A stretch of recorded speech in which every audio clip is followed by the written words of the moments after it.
আসসালামু আলাইকুম। আজকের ভিডিও থাম্বনেল দেখেই বুঝতে পারছেন যে আমি একটি ফুল আঁকতে যাচ্ছি। ছোট্ট একটি ফুল আঁকবো বাচ্চাদেরকে যখন আমরা প্রথম ফুল আঁকা শেখাই। তো প্রথমে যেভাবে আমরা শুরু করি ছোট ছোট ফুল এঁকে, সেভাবেই আমি আজকের টিউটোরিয়ালটা তৈরি করলাম। এ ধরনের ফুল আঁকতে বাচ্চারা খুব পছন্দ করে।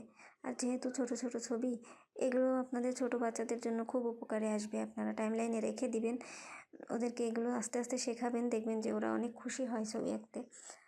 এরা প্রথম যখন বাচ্চারা ছবি আঁকা শেখে, দেখবেন ওরা প্রথমে একটা ফুলই আঁকবে।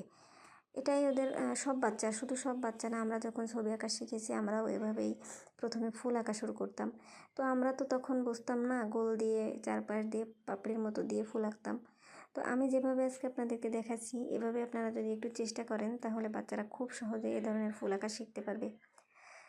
তো আপনারা ভিডিওটি একটু মনোযোগ সহকারে দেখতে থাকুন। আমি কিন্তু ভিডিওটি স্লো করে দিয়েছি, তার কারণ অন্যান্য ভিডিও টিউটোরিয়ালে আপনারা দেখবেন যে এ ধরনের ফুল আঁকা, ছোটো ছোটো ছবি আঁকা যারা টিউটোরিয়াল দেয়, ওরা অনেক দ্রুত ছবি এঁকে এই ধরনের টিউটোরিয়াল করে। তো আমার মনে হয় এত দ্রুত ছবি এঁকে টিউটোরিয়াল দিলে, এই ধরনের ছবি বিশেষ করে, বাচ্চারা কিছুই বুঝতে পারবে না কোথা থেকে কীভাবে করা হচ্ছে, পাপড়িটা কোথা থেকে শুরু করা হচ্ছে।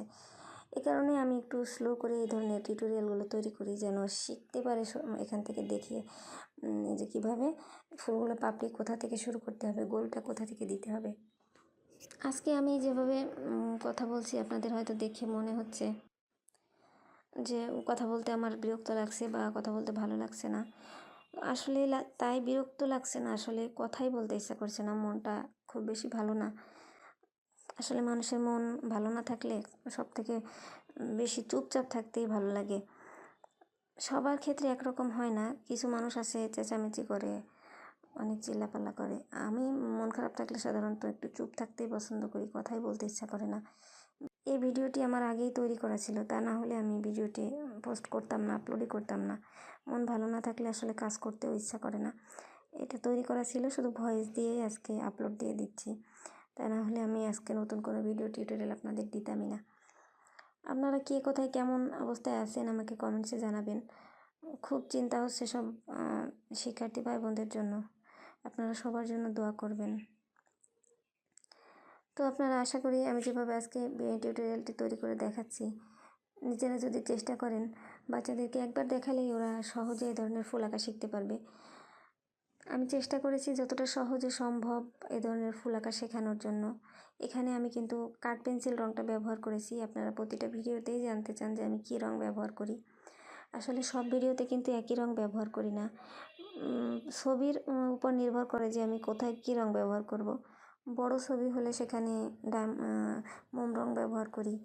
আবার যদি একটু মাঝারি সাইজের ছবি হয়, সেগুলোতে আমি ডায়মন্ড রঙ ব্যবহার করি। আর যদি একেবারে ছোট্ট ছবি, যেমন আমি আজকে আঁকছি, এই ছোট ছবিগুলোতে পেন্সিল রঙ ব্যবহার করাই ভালো, কারণ এই ছোট ছবিগুলো রঙ বাইরে বের হয়ে যাওয়ার সম্ভাবনা থাকে যদি মোটা রঙ দিয়ে করেন।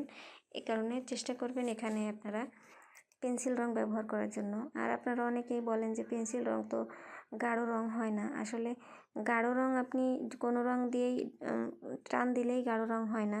এটা তো ডট পেন না যে আপনি টান দিলেন আর রঙটা একদম গাঢ় হয়ে গেল। রঙ পেন্সিলের রঙ একটু ছাড়া ছাড়া হবেই। আপনাদেরকে রঙের ফিনিশিংটা দেওয়া বুঝতে হবে। এটাই ছবি আঁকার মূল টেকনিক, যে আপনারা ছবিটা আঁকতে পারছেন কিন্তু রঙটা কীভাবে করছেন, এটাই আসলে বিষয়। একটু চেষ্টা করবেন যে রঙটা আপনারা ভালো করে খাতার সাথে মিলিয়ে দেওয়ার জন্য। যদি আমরা কিন্তু এভাবে এক টান দিয়েই রঙটা মেলাতে পারি না। আপনারা ভালো করে ভিডিওতে খেয়াল করবেন যে আমরা কিন্তু বারবার করে ঘষা মাজা করেই রঙটা ফিনিশিং দিই। আর ফাস্ট করে দেওয়ার কারণে হয়তো অল্প একটু সময়ের ভিতরে আপনারা দেখেন যে রঙটা গাঢ় হয়ে গেছে। আসলে এমনটা নয়, রঙটা করতে, একটা রঙ গাঢ় করে বসাতে কিন্তু বেশ খানিকটা সময় লেগে যায়। আপনারাও যদি চেষ্টা করেন তাহলে এভাবে আপনারাও গাঢ় রঙ তৈরি করতে পারবেন, যে কোনো পেন্সিল রঙ দিয়ে বা যে কোনো ডায়মন্ড কালার বা মোম রঙ দিয়েই। শুধুমাত্র আপনাদের একটু চেষ্টা করতে হবে যে কীভাবে রঙটা মিলিয়ে দেওয়া যায় বা গাঢ় করা যায়। তো আশা করি আজকে যেভাবে আমি ভিডিওটি দেখালাম, আপনারা খুব সহজেই চেষ্টা করলে বাচ্চাদেরকে এ ধরনের ফুল আঁকা শেখাতে পারবেন।